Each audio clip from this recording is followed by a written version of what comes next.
Okay, we have got Fiona Grayson here. She is the founder of Candid, and I met her about 3 years ago, I think, when you were in Brighton, when you did your Yeah, I Brighton don't know if it event. was Was that it long. I 3 years think it was, ago? yeah, it was 2019. That's when I came Yeah. at the what's that place called?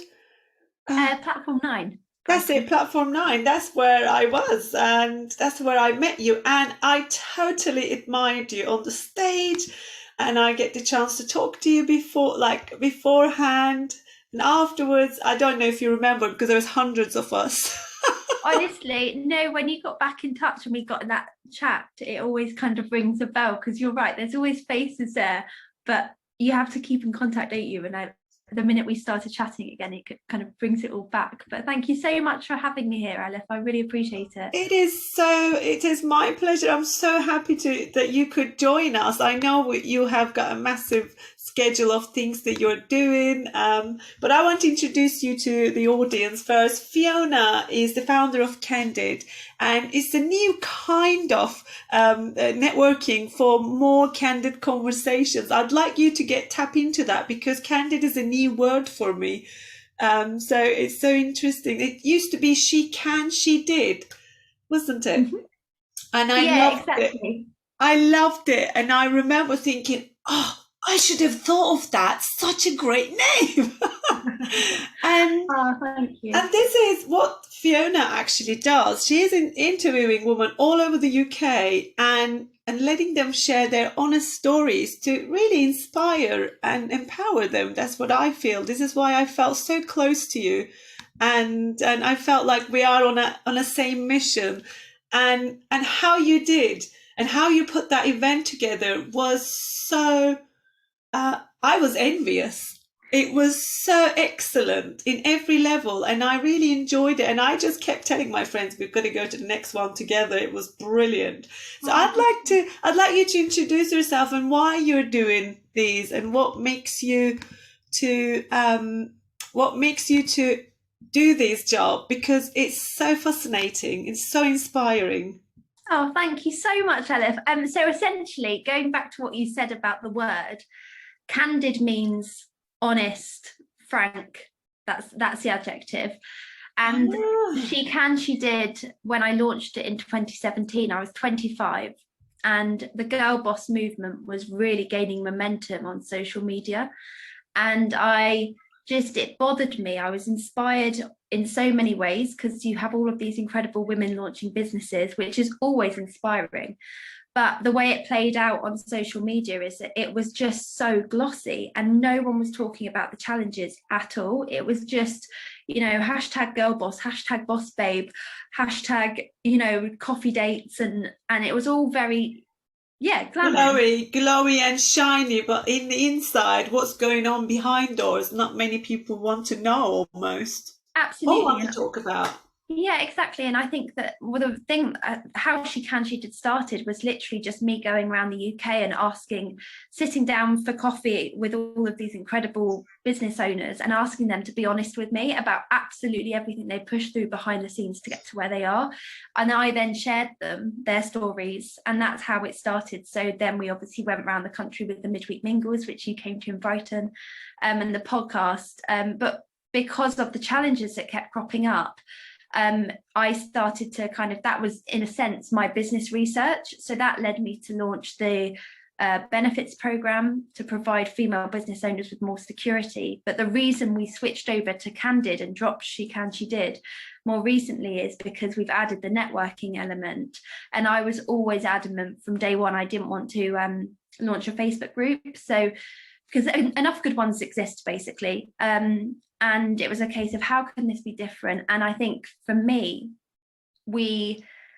it just really kind of, especially over the past year with the pandemic and everything, the need to just have honest conversations with one another where there's literally no pretense at all. That was, people were like screaming out for it. And so it was a case of, let's just rebrand, add the network in, and just hone in on a candid conversation. And that basically now stretches across the networking with the women in there, they're really opening up in there. But it also means that I can be candid about the landscape that women are operating in as business owners, aka it's skewed. It's so skewed. It's so much harder. No matter, I've never been anti-men at all. I never will be. But there is absolutely no denying that the business landscape is skewed against women. So I can be honest about that. Yes. And it also, when it comes to feedback with business ideas, we can be candid together, because that, I think there's a difference in the female business owner landscape between being nice and being kind. And I think online, when it plays out on Instagram, speaking from personal experience, so often you can share an idea and women, we all jump on it like, love it, you're smashing it. When actually, sometimes you don't get it. You think that the idea needs more work. And I have always been the one who gives the bad news to all my friends when they start business. Always. But that's and I've lost friends, but I gained great friends at the same time by being candid.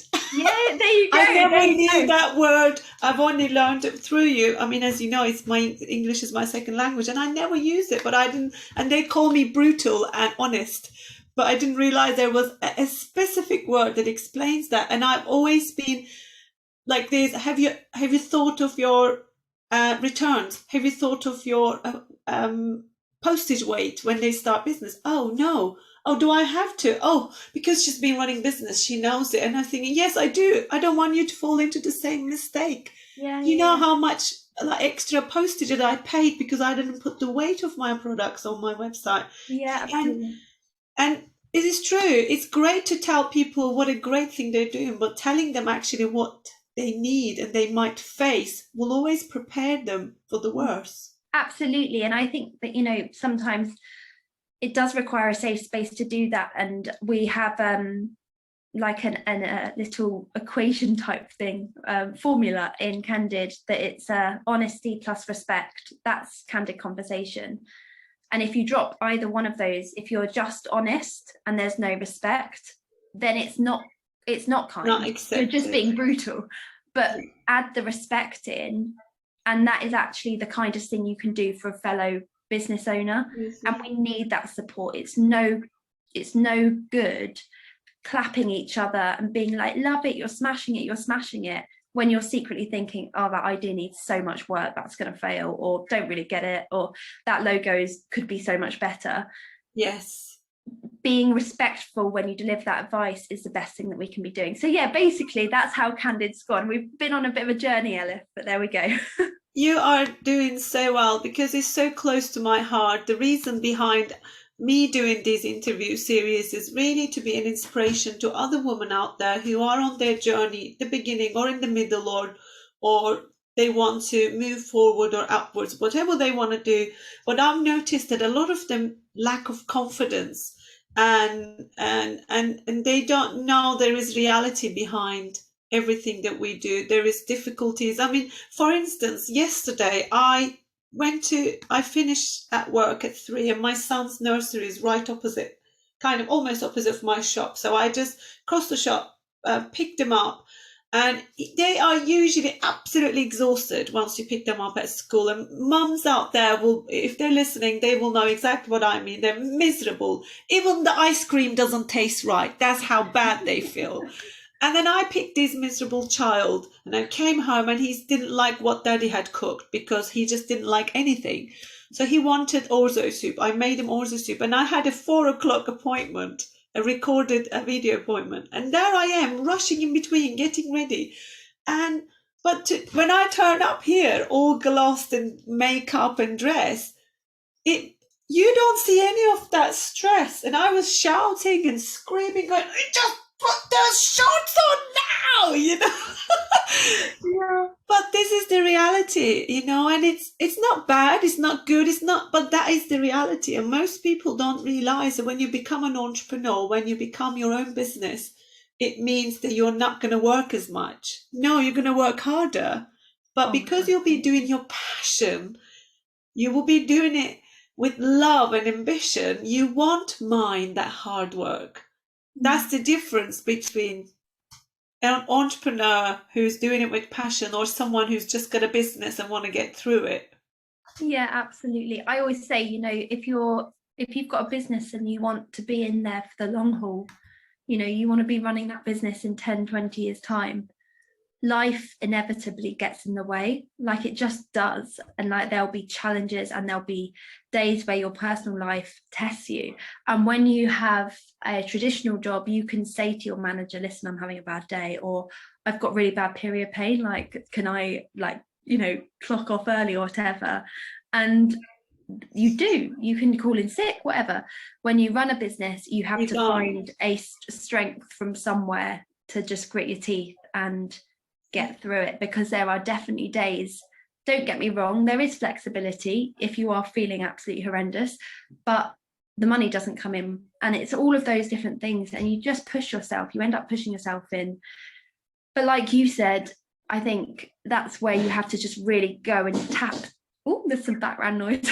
You have to tap into, remember why you're doing it, and it swings around. I mean, I remember when I had it was such a sad day for me. I had just came back to work after having my baby. He was 6 weeks old that day. And I just arrived to my boutique. I was about to do some alteration to a bridal dress. And my phone rang, and I had the news of my father passing away. And that could be the worst thing for a daughter to hear, especially at the most vulnerable moment of your life, that you've just had a baby and you're in business clearly I'm back with a 6 weeks old baby because I'm trying to save my business, because I don't want it to fail, because I built it. That's my first baby. So I loved it, but it was hard. So I remember, and this woman was so, she just didn't know what to do. But I said, don't worry, I'll finish this because it's your wedding this weekend and I can't let you down. And yes, I could let her go, and she was willing to go try to find somewhere. But I thought, what would my dad say? I thought of him, and he would say, get the job done, I'm dead already. That's what he would have said. And I continued with tears rolling down my face. And I could have just shut the door and locked the door and go, but I didn't, because there was some important pickups for other people's life. I couldn't be selfish as much as I wanted to, and I sometimes think that maybe I should have been. But these are the tough parts that you as an entrepreneur face. And this is only one part of my story. Over 12 years now I've been in business. I probably have only been sick twice that I couldn't make to work. First time was I had COVID. Good excuse. So first time was when I had baby, and second time I had the COVID. I actually had COVID. I'm one of the first people had it. But that's it though, and I'm so sorry to hear about your dad. Like I think that's just such a prime example of some of the things that you just never see on social media. I know that Melanie was speaking about like the amount of time we're dedicating to that silly little app, but it's just, you just don't see the realities. Like, and even when people talk about the challenges they're facing, it's always tends to be in hindsight when they've processed it, or or if they are sharing in the moment, they're not sharing the full extent to it. So we've just got to really take it with a pinch of salt, and just give each other a break. This is what entrepreneurs need. They really need a lot of young women out there wanting to start their businesses, and what you're doing, organizing your events, are actually giving them a hope and reality to see what would go behind if they went ahead with that route. Is so good. And I'm just going to ask you a little question about, so what is your biggest learning event in your business, and what did you take from it? I think for me, I tried to get investment for the benefits program. So for about 10 months, it was literally just pure interviews in the first midweek mingles. And 10 months in June of 2018, I had the idea for the benefits program, which would basically provide female business owners with everything a corporate job, company, corporate scheme provides their employees, and you immediately lose when you set up your own business. So things like your pension, maternity care, health insurance, your gym memberships, eye care, all of that. You don't get that when you're self-employed. No. And that popped into my head in June of 2018. Yeah. And it's a time where you arguably need more security more than ever, because you're working harder than ever. All your money is going into your business and you're vulnerable, and you need that extra support. So that idea popped into my head in June of 2018, and I spent 2 years trying to get investment for it in my spare time. And I had an offer to invest in September of 2018, but they wanted 40%, so I walked away. And then 2019, and for my personal life, was one of the hardest years of my life. And I was doing the midweek mingle road shows back to back, and I was just kind of speaking to investors as and when I had the energy. And then in 2020, I was like, okay, game on, I'm going to get investment this year. But speaking to an investor, and she was all lined up to invest. And then obviously the pandemic hit, and we had a Zoom call in the April, and she pulled out of investing. But she said to me, she was amazing. She was just like, Fee, get it off the ground in whatever way you can. And I had about 2.5 grand in the bank. Like I'd missed out on, I was due to be back in Brighton last March. I was due to be in Cardiff, and they had to be cancelled because of COVID. So I missed out on sponsorship payments. And anyway, had about 2.5 grand in the bank, and I'd been going for 150,000, and I'd always just kind of thought, if I do this benefits program, it's not needed. It is needed. It's not. It doesn't exist. And so my biggest fear was that if I do it on a small scale, someone bigger and better is going to come along with the money and run with it before I have the chance to get it off the ground. That was my biggest fear. And so for 2 years, I've basically just been dreaming about this thing and kind of been going, when I get the investment, that's when things will happen. And anyway, COVID, I was speaking to female business owners every day throughout March to May about how they were pivoting their businesses. And we did a kind of special series of the podcast called We Can, We Will. And every day I was talking to all of these amazing women about how they were changing their business models. And when that investor said, get it off the ground, it was a case of like, why?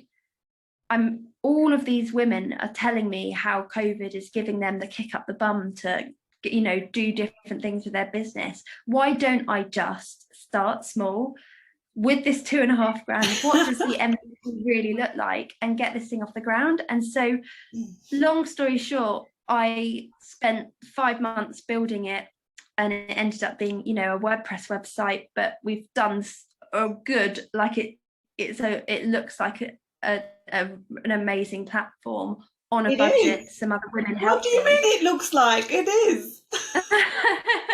No, but I think the biggest learning curve though was that when people say start small, genuinely start somewhere, like just get the thing off the ground. Because what I found very quickly is we launched this benefits program, and it didn't go the way I thought it would go, and people didn't understand it. And then it meant that I had to go back and tweak.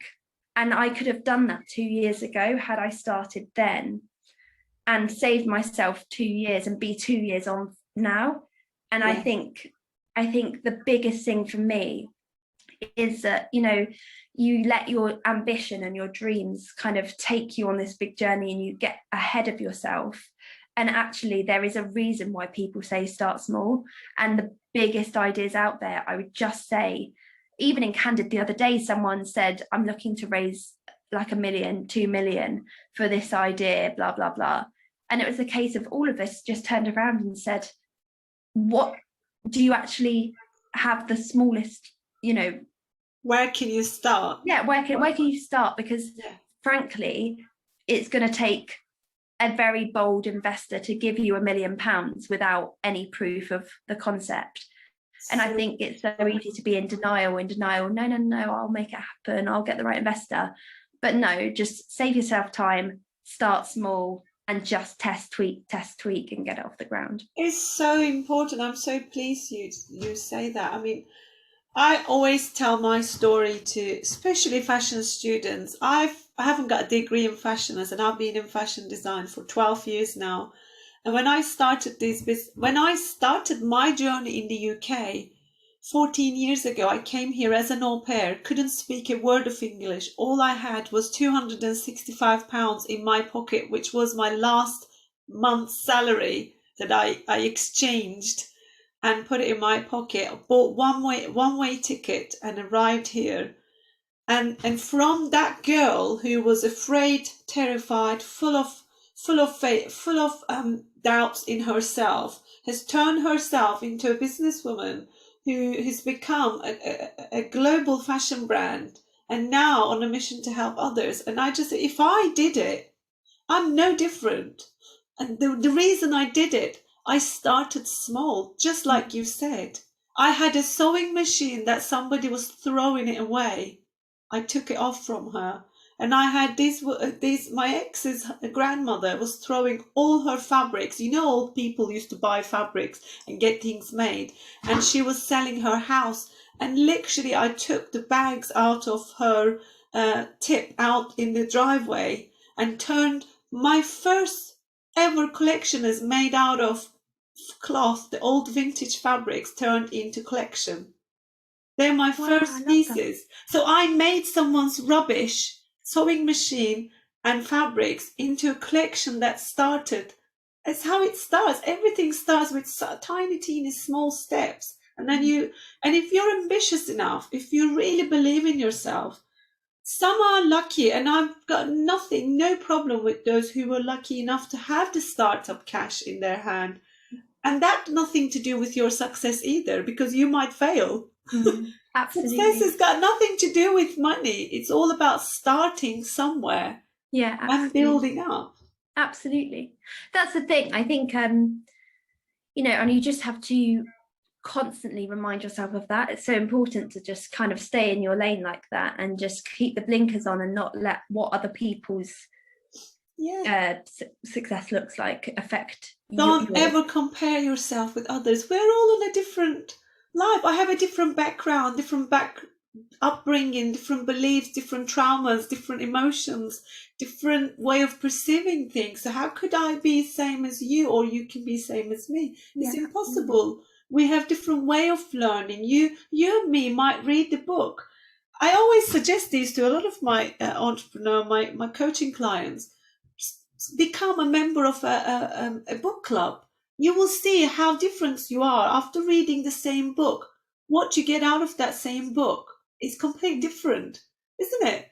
Yeah, it's just people don't realize this is why you must never. There's so many reasons why you must never compare yourself with others. But you can be inspired by others. They can inspire you, but don't be in a race. This is not a competition. I feel like we are contributing, and I feel empowered by you and how you're doing, and how I could have done at the age of 25. You started doing. This is fascinating, Fee. I mean, you must be so proud of yourself. Do you know what? I think it's just on that point though, Elif, I think one of the reasons I think Candid or she did, I think the reason I am proud of it is that I can look at women doing really, really well and know straight away that they're doing well because they've worked bloody hard, and there is an instant respect there. So it immediately means that instead of doing the jealousy and the envy and the bitterness and why her, not me, I don't have any of that. I can literally just go, fair enough. Even if I'm having a setback with Candid or it's not quite going to plan for me, it allows me to remove all of that, because I've spoken to enough women now to know that they wouldn't get there without so much work and sacrifice.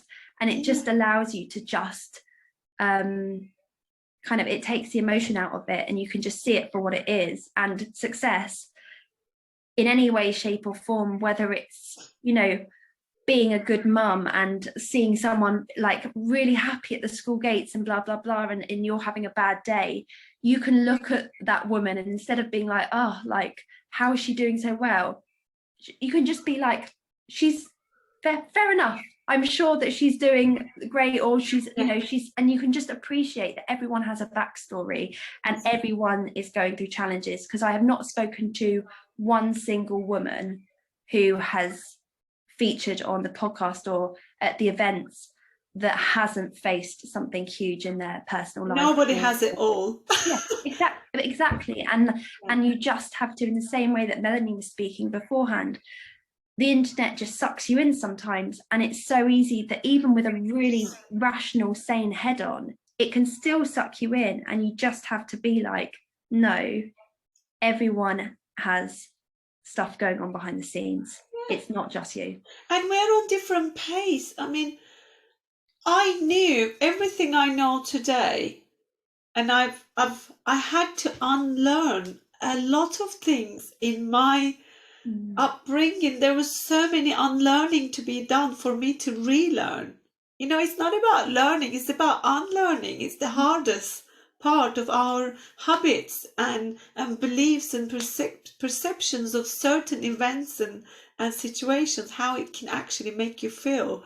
And then you have to unlearn that in order to upgrade yourself, almost, because I'm in a race with myself. I don't know anybody else, but every day, I mean, I am always reading and personal development, and I'm learning every day. I never have time to watch TV. I get bored because I feel like, oh, I can see what's going to happen at the end of that film. Yeah. So I just like learning. So I just would love every woman who's starting or in business and feeling like they're not there yet, they should be. Don't be hard on yourself. Don't be hard on yourself. And if there's anyone that you inspired with, just look at them. If they've done what you think you want to do, that is enough reason for you to keep on going, because if they've done it, you can do it too. So if I've done it, this is why I always say, I don't think I am that successful because I want to do something more. But I just look at how far I've come, and I just look and think, well done. And that's not being arrogant. It's being aware of yourself. And if you don't love yourself, who's going to love you, and who you're going to love? Absolutely. And on that note as well, also feel free to reach out to them. You know, if you see someone that inspires you, it's so easy to kind of get caught up in like, oh, they must be so busy or blah, blah, blah. Just drop them an email and say, just like I did. Yeah, exactly. There you are. Just be like, you know, have you got 10 minutes to chat? I'm in awe of what you've created. Completely appreciate, like, I remember when I started She Can, She Did, I had absolutely nothing to show for myself.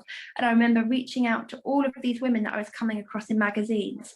And I just explained the concept of She Can, She Did. And I remember writing in those initial emails, I am so aware I've got nothing to show for myself.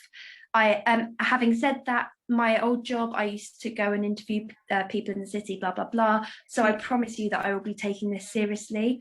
Have you got 10 minutes to chat on the phone so I can run through, you know, what involved? And literally I remember sending 20 emails, and I think 18 or 19 of those came back with a yes.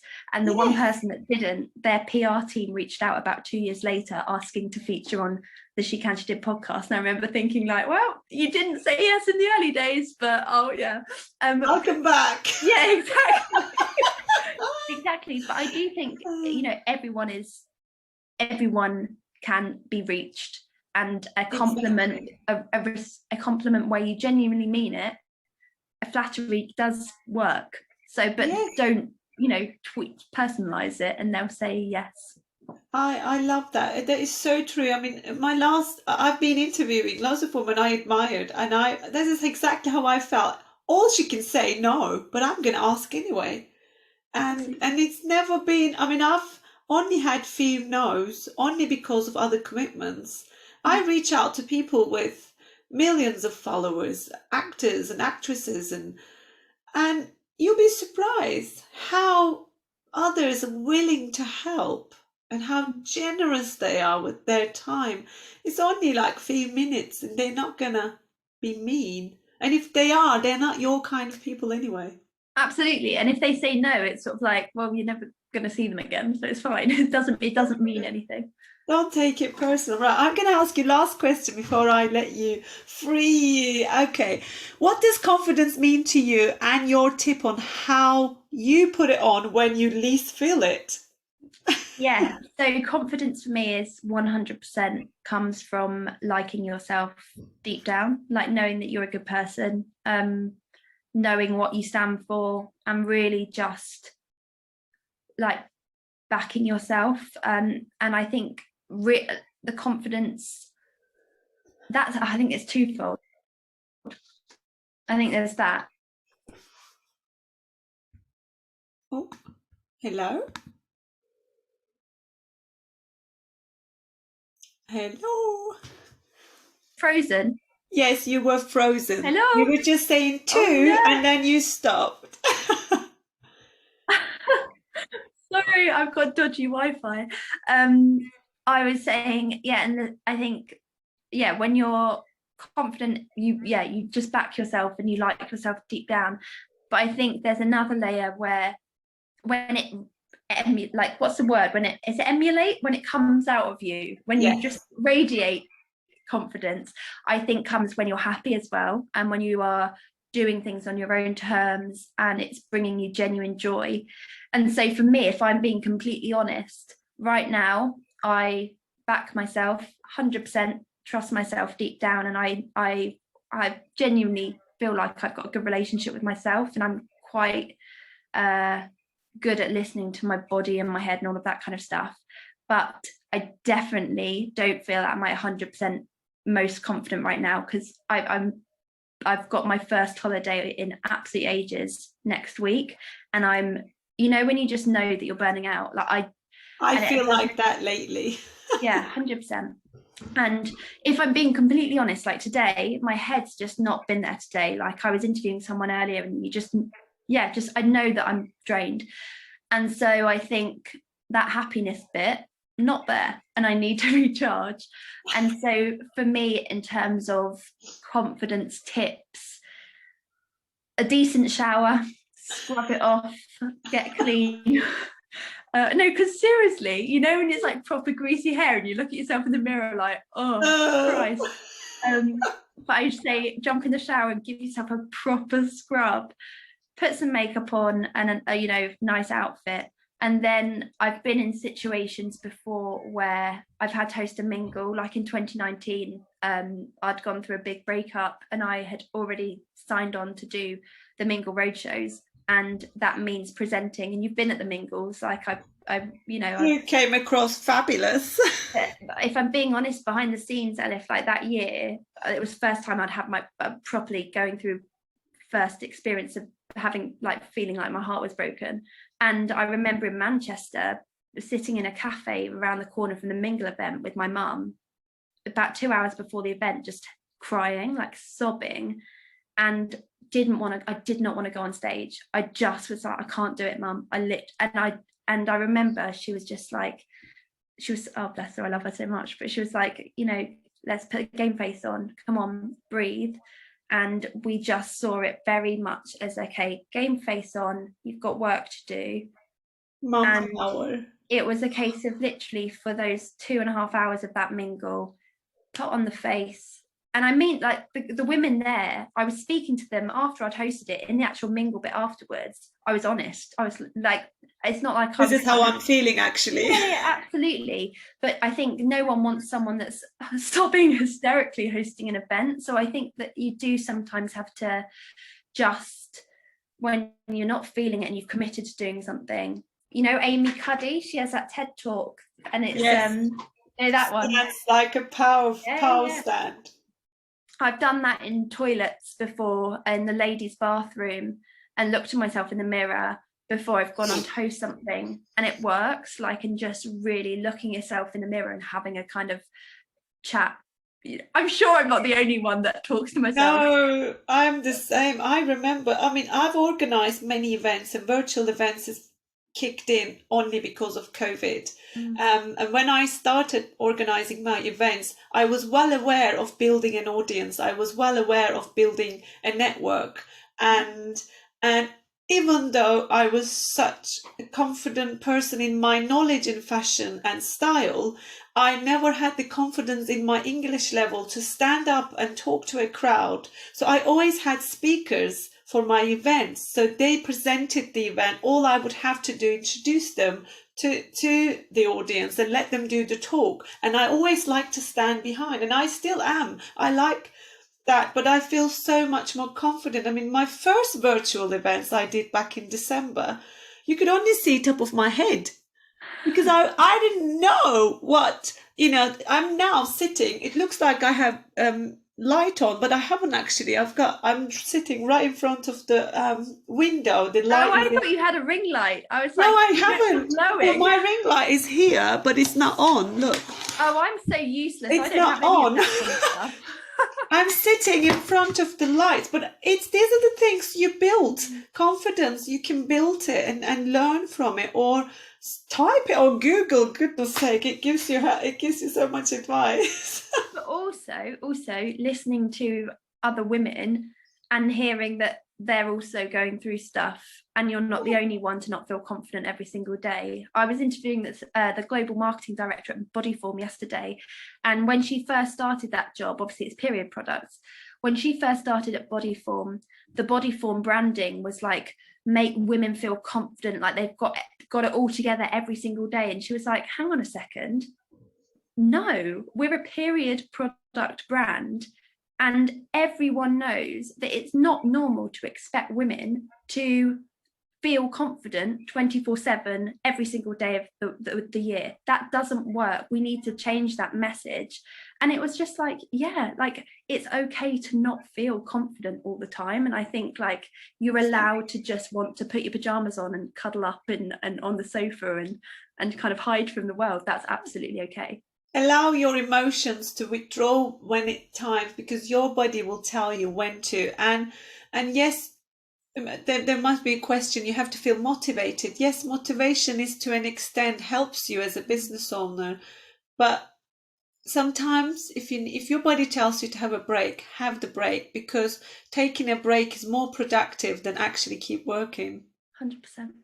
Yeah. Oh, it's been so good having you, I Fee. honestly loved it. Thank you so much for having me. Thank You've you. actually made my day. I really needed that. It was good natter. Yes, thank you. I can't wait to see you again, and hopefully seeing your events and your success step by step. You are doing so well. Thank you so much. Right back at you, Elif. Thank you. I enjoy the rest of the events. Thank you. Take care. Have a Bye. lovely day. Bye.